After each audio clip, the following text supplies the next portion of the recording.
अस्सलाम वालेकुम। Welcome to class number 9। आज की इस क्लास में हम पेन टूल को देखेंगे कि पेन टूल कैसे यूज़ किया जाता है। बहुत इंपॉर्टेंट टूल है। याद रखें कि जब हम इलस्ट्रेटर पर मूव करेंगे तो वहाँ पर भी पेन टूल ही चलेगा। तो पेन टूल आपको अच्छे से आना चाहिए। जब तक आपको पेन टूल अच्छा नहीं आएगा आप कोई भी कस्टम डिज़ाइन नहीं बना सकेंगे। तो चलिए स्क्रीन पे और देखते हैं पेन टूल।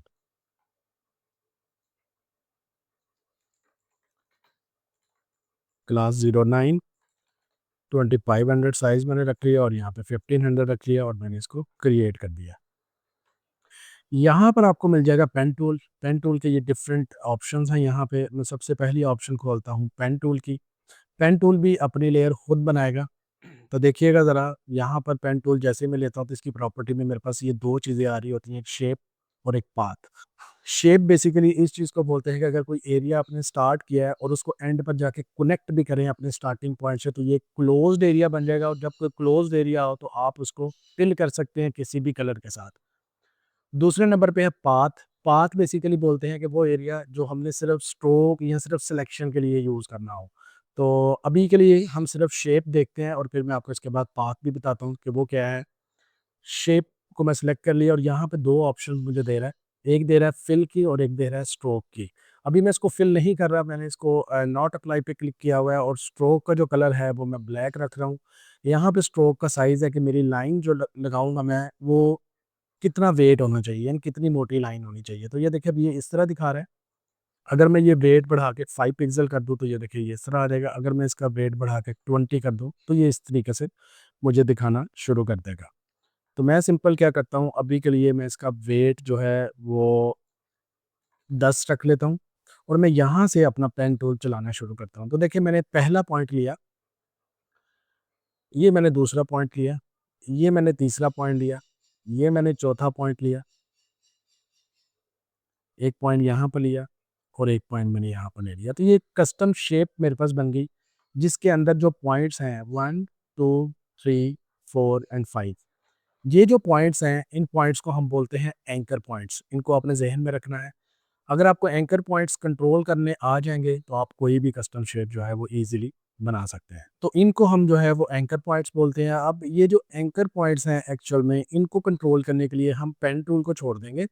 हम एक दूसरा टूल यूज़ करेंगे, ये वाला। आपके पास यहाँ पे दो टूल्स हैं, पाथ सिलेक्शन टूल और direct selection tool. Path selection tool basically क्या करेगा कि ये जितना भी मेरे पास पाथ है ये इस पूरे पाथ को मूव करने के लिए यूज़ होगा। जबकि डायरेक्ट सिलेक्शन टूल जो है ये इससे भी मैं अपना पूरा पाथ मूव कर सकता हूँ, लेकिन ये स्पेसिफिकली है एंकर पॉइंट्स के लिए जो मेरे पास ये वाले पॉइंट्स हैं, ये देखें। तो मैं इन पॉइंट्स को किसी भी वक़्त मूव कर सकता हूँ, जिस तरह मुझे चाहिए मैं उस तरीके से इनको आसानी से एडजस्ट कर सकता हूँ। अभी एक और चीज़ है यहाँ पर कि देखिए अगर मुझे ये वाला एक एंकर पॉइंट नहीं चाहिए, मैं इसको रिमूव करना चाहता हूँ ताकि ये वाला पॉइंट इस पॉइंट के साथ कनेक्ट हो जाए, तो मैं क्या करूँगा, पेन टूल पे वापस आ जाऊँगा। तो यहाँ पे आपको पेन टूल से रिलेटेड 2 टूल्स और नज़र आ रहे हैं। एक पर माइनस का साइन है और एक पर प्लस का साइन है। अगर मैं ये माइनस वाले साइन पे चला जाऊँ और मैं किसी भी एंकर पॉइंट पे क्लिक करूँगा तो देखिए मेरा वो वाला पॉइंट जो है वो ख़त्म हो गया और यहाँ पे ये वाली लाइन इस पॉइंट के साथ कनेक्ट होगी। सिमिलरली अगर मैं इसको भी कर दूँ तो ये वाली लाइन मेरी उसके साथ कनेक्ट होगी। अगर मुझे ऐड करना पड़े किसी भी जगह पे कोई पॉइंट तो मैं वो भी ऐड कर सकता हूँ। देखिए मैंने यहाँ पर एक पॉइंट ऐड कर दिया। इस पॉइंट को मैं मूव करके किसी भी जगह पर लेके जा सकता हूँ। लेट्स सपोज़ मैं डायरेक्ट सिलेक्शन टूल पे वापस आऊँगा। ये वाला पॉइंट पकड़ा और मैंने इसको मूव कर लिया। अब यहाँ पे प्रॉब्लम ये हुई कि जब मैंने इसको मूव किया तो इसने इसको गोल कर दिया। हालाँकि ये स्ट्रेट आना चाहिए था। अगर कभी इस तरह हो जाए तो आपने क्या करना है, पेन टूल पे ही वापस आना है और यहाँ पे एक और टूल है कन्वर्ट पॉइंट टूल। मैं इस कन्वर्ट पॉइंट टूल पे क्लिक करूँगा। मैं सिंपली इस एंकर पॉइंट पर क्लिक करूँगा तो मेरा वो जो गुलाई वाला एंकर पॉइंट था वो कॉर्नर में कन्वर्ट हो गया। और अगर मुझे कभी भी कॉर्नर वाली चीज़ राउंड करनी हो तो दोबारा से इसी टूल पे आऊँगा और मैं इस पॉइंट को पकड़ के माउस को राइट साइड पे या लेफ्ट साइड पे मूव करूँगा तो देखिए मैं इसको गुलाई में चेंज कर सकता हूँ। तो इस तरीके से हम कोई भी कस्टम शेप बनाते हैं। तो ये एक मैंने शेप ड्रॉ कर ली बहुत रफ सी। अब की बार मैं दोबारा पेन टूल पे आता हूँ और मैंने ये पॉइंट लिया। फ़र्ज़ करें कि अगर ये पॉइंट मुझसे गलत लग गया, मुझे यहाँ पर नहीं लगाना था, मुझे यहाँ पर लगाना था, तो आप सिंपली कंट्रोल ज़ेड कर दें और फिर जब अगला पॉइंट लेंगे तो वो पिछले के साथ कनेक्ट होके ही आपके पास आएगा। एक पॉइंट मैंने यहाँ पर ले लिया, एक पॉइंट मैंने यहाँ पर ले लिया, एक पॉइंट यहाँ पर।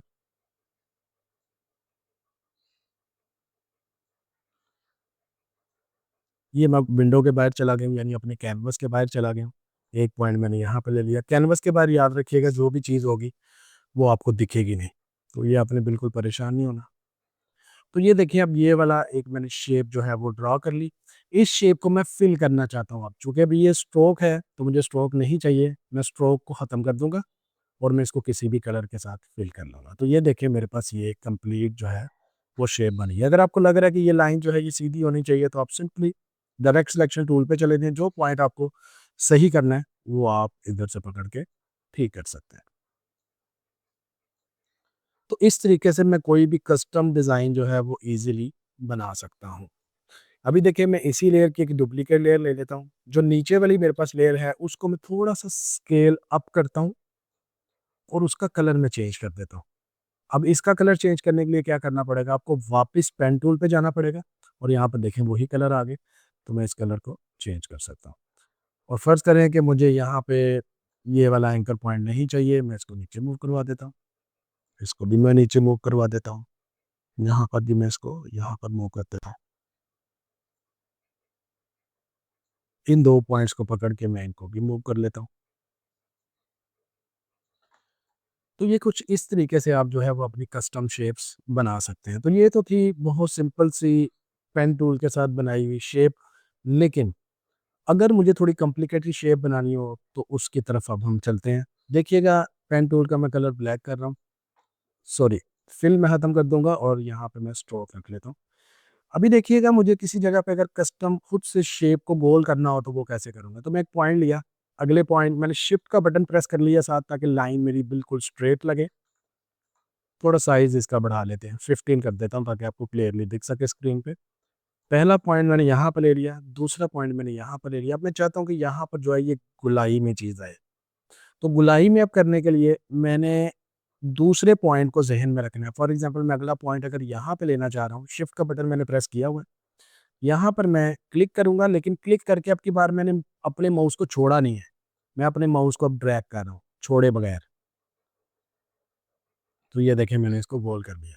अब यहाँ पर एक पॉइंट है जो आपने बहुत ज़रूरी आपने समझना है। वो ये है कि जब मैंने पहला पॉइंट लिया था, दूसरे पॉइंट पे जाके मैंने माउस का जो क्लिक था, उसको छोड़ा नहीं था और मैंने माउस को ड्रैग किया तो इसने गोल कर दिया। अब जब मैं अगला पॉइंट लूँगा तो ये अगले पॉइंट पे मुझे जो मेरी लाइन बनेगी वो खुद ब खुद गोलाई में बना के देगा, ये देखें। मैं ये नहीं चाहता। मैं चाहता हूँ कि जब मैं अगला पॉइंट लूँ तो मेरी लाइन बिल्कुल स्ट्रेट लगनी चाहिए। इसके लिए सिंपल रूल है कि आपने ऑल्ट का बटन प्रेस करना है अपने कीबोर्ड से और जो मेरा लास्ट वाला पॉइंट था, उस पे एक दफ़ा क्लिक कर दें और अब आप शिफ्ट का बटन प्रेस करके लाइन लगाएँगे तो अब ये बिल्कुल स्ट्रेट लाइन लगाएगा। सिमिलरली अब यहाँ पर मैं चाहता हूँ कि एक और गोलाई में लाइन आए तो मैं यहाँ पर शिफ्ट का बटन प्रेस करके क्लिक करूँगा, लेकिन अब की बार मैंने क्लिक छोड़ा नहीं है। मैं इसको इस तरीके से रखूँगा। ऑल्ट का बटन प्रेस करूँगा, लास्ट एंकर पॉइंट पे क्लिक करके मैं अब नेक्स्ट अपनी लाइन ले लूँगा और यहाँ पे मैंने इसको स्ट्रेट इस तरह कर लिया। और फ़र्ज़ करें कि अगर ये मुझे नहीं ठीक लग रहा तो कोई मसला नहीं है, आप इसको किसी भी टाइम जो है वो अपने डायरेक्ट सिलेक्शन टूल से हैंडल की मदद से इसको एडजस्ट कर सकते हैं, जहाँ भी आपको ये ठीक लगता है। ये भी मुझे थोड़ा-सा ठीक नहीं लग रहा तो मैं इसको भी ईज़िली एडजस्ट कर सकता हूँ। तो ये देखें इस तरीके से आप जो भी कस्टम शेप बनाना चाहें वो बना सकते हैं। नेक्स्ट आ जाएँ जी, यहाँ पे है free form pen tool. Free form pen tool क्या करता है कि ये आप फ्री हैंड अपने माउस के साथ पेन टूल जो है वो ड्रॉ कर सकते हैं। कर्वेचर है, कर्वेचर बेसिकली क्या करता है कि ये आप अगर स्ट्रेट लाइन भी लगा रहे हैं तो ये स्ट्रेट नहीं बनाएगा उसको, बल्कि ये गोलाई में बनाएगा। तो ये भी बहुत ज़बरदस्त टूल है। अगर आप इसका यूज़ करके गोलाई अगर आपसे नहीं बेहतर हो रही, आप इस टूल से भी गोलाई वाली जितनी भी शेप्स हैं वो बना सकते हैं। आप इनको खुद ट्राई कीजिएगा और डिफरेंट किस्म की शेप्स बनाएँ। अब यहाँ पर एक बहुत इंपॉर्टेंट क्वेश्चन है, वो ये है कि फ़र्ज़ करें मैंने न्यू लेयर ली, पॉलीगॉनल टूल भी तो यही कर रहा था। पॉलीगॉनल टूल भी तो ये शेप बना सकता है ना जो हमने पेन टूल से बनाई। मसलन यही चीज़ मैंने पॉलीगॉनल टूल से भी बना ली और इसी तरीके से पेन टूल के साथ भी मैंने यही वाली शेप ड्रॉ कर ली और इसका मैंने स्ट्रो खत्म कर दिया और इसको मैंने फिल कर दिया। इन दोनों शेप्स में फ़र्क क्या है? तो देखिए फ़र्क क्या होता है कि ये जो पेन टूल से मैं जो भी चीज़ें बना रहा हूँ, ये बेसिकली वेक्टर में है और जो मैं पॉलीगॉनल टूल से चीज़ बनाऊँगा, वो बेसिकली रास्टर होंगी। अब रास्टर और वेक्टर में यहाँ पर मैं आपको फ़र्क बताता हूँ। ये वेरी फर्स्ट क्लास के अंदर मैंने आपको बोला था कि वो चीज़ें जो हम प्रिंट के लिए यूज़ करेंगे, वो हम इलस्ट्रेटर पे बनाएँगे। जो चीज़ें हम स्क्रीन के लिए यूज़ करेंगे, वो उसके लिए हम फ़ोटोशॉप यूज़ करेंगे। उसका बेसिक जो फ़र्क है, वो यही होता है कि जब हम प्रिंट के लिए कोई भी चीज़ बनाते हैं, तो वो वेक्टर में होती है और जब हम स्क्रीन के लिए कोई चीज़ बनाते हैं, तो वो रास्टर में होती है। आप एक चीज़ अब देखें यहाँ पे आप रास्टर में और वेक्टर में क्या डिफरेंस है।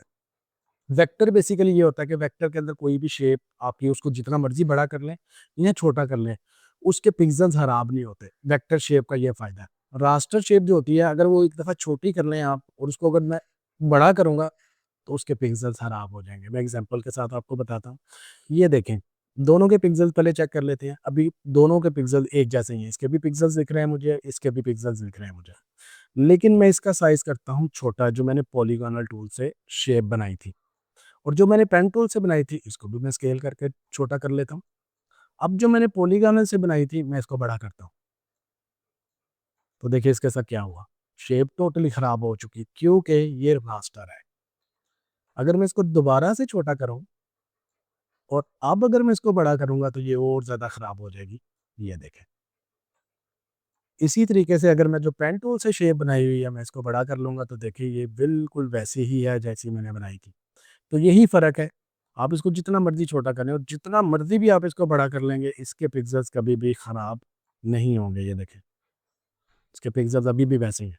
तो ये फ़र्क है बेसिकली रास्टर और वेक्टर डिज़ाइन में, तो इसको आपने ज़हन में रखना है। समटाइम ये होता है कि हमें कोई चीज़ पॉलीगॉनल टूल से ही बनानी पड़ गई है। मसलन मुझे ये एक शेप है, ये मैंने पॉलीगॉनल से ऑलरेडी बना चुका हूँ, मुझे ये पेन टूल से बनाना याद नहीं रहा, फ़र्ज़ करें। इसका अब क्या सॉल्यूशन है कि अगर मैं इसको छोटा करूँ या बड़ा करूँ तो इसका जो है पिक्सेल्स वो ख़राब नहीं होने चाहिए क्योंकि सम टाइम ऐसा होता है, हम पॉलीगॉनल से भी कोई ऐसी चीज़ बना लेते हैं जिसको हम अपने डिज़ाइन में यूज़ कर रहे होते हैं, कभी उसको छोटा करके एडजस्ट करते हैं, कभी उसको बड़ा करके हम एडजस्ट करते हैं। तो इसके लिए आप एक काम करें, आप अपनी लेयर पे जाएँ, राइट क्लिक करें और यहाँ पे अपनी लेयर को कन्वर्ट कर दें स्मार्ट ऑब्जेक्ट में। जब ये लेयर मेरी स्मार्ट ऑब्जेक्ट में कन्वर्ट हो जाएगी, फिर आप इसको बेशक छोटा भी कर लें या बड़ा भी कर लें, तो अब इसके पिक्सेल्स खराब नहीं होंगे क्योंकि मैंने इसको फिक्स कर दिया कि जो मेरा ओरिजिनल साइज़ था, उससे मैं जितना मर्ज़ी छोटा करके इसको बड़ा करूँ, मेरा ऑब्जेक्ट खराब नहीं होना चाहिए। हाँ, अगर मैं इससे बड़ा करूँगा, तो ये खराब हो जाएगा। तो ये चीज़ आप अपने ज़हन में रखें, ये बहुत इम्पोर्टेंट है और आज की क्लास में बस यही चीज़ थी कि पेन टूल का यूज़ कैसे किया जाता है। अगली क्लास में इंशाअल्लाह ताला नई चीज़ों के साथ मिलेंगे। Thank you.